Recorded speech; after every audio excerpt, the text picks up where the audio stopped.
नेमकी भूमिका असणार आहे?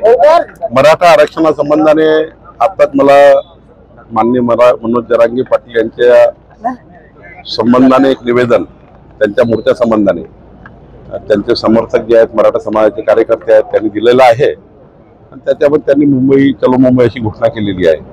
तर आधीपासूनच देवेंद्र फडणवीस सरकार हे 14 ते 19 आणि मधल्या काळातही हायकोर्ट, सुप्रीम कोर्टमध्ये जिथे इथे मराठा समाजासंबंधाने जे काही मांडणी करायची होती, जे आर्थिक सामाजिक सर्वेक्षण करायचं होतं, ते आपल्या सरकारने पूर्ण केलं आणि मधल्या काळात ज्या काही भूमिका मांडल्या गेल्या त्यातही आमच्या समन्वय समितीने त्यामध्ये पुढाकार घेतला आहे।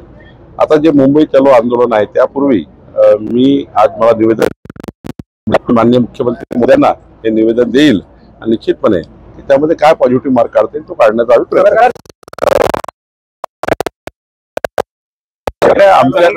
आमचे मराठा समाजाच्या समन्वय समिती जी आहे सरकारची आहे आणि आमचे दोन्ही उपमुख्यमंत्री आहे, एकनाथजी आहे, अजितदादा आहे, माननीय मुख्यमंत्री आहे, हे या विषयावर प्रत्येक आठवड्यावर चर्चा करत असतात। या मराठा आरक्षणा संबंधाने काय काय केलं पाहिजे, त्या ठिकाणी कुठल्या कुठल्या आपल्या साथीच्या माध्यमातून अनेक विषय ज्या ठिकाणी आपण घेतले तर तेवढाचा वेळ त्यात योग्य नाही। पण एकच सांगतोय की मराठा समाजाच्या पाठीशी सरकार पूर्ण उभा आहे। सरकारने पहिल्यापासून मराठा समाजाच्या बाजूने भूमिका घेतलेली आहे आणि ही भूमिका देवेंद्र फडणवीस सरकारच्या काळातच सुरू झाली आणि मराठा समाजाला न्याय देण्याचं काम पुढे मग एकनाथ शिंदे जी असतील, अजितदादा असतील, आम्ही सर्वांनी त्या ठिकाणी पुढे नेलं आणि आताही तुम्हाला सांगतो की देवेंद्र फडणवीस सरकार, एकनाथजी आणि अजितदादा आणि आम्ही सर्व मराठा समाजाच्या जे काही विषय आहे ते मार्गी लावण्याचा प्रयत्न करू।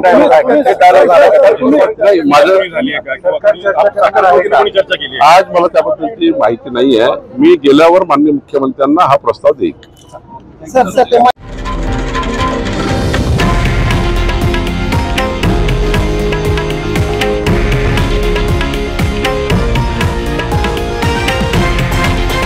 हे आहे देशातील नंबर 1 न्यूज नेटवर्क आणि आपण पाहत आहात TV9 मराठी, एकमेव।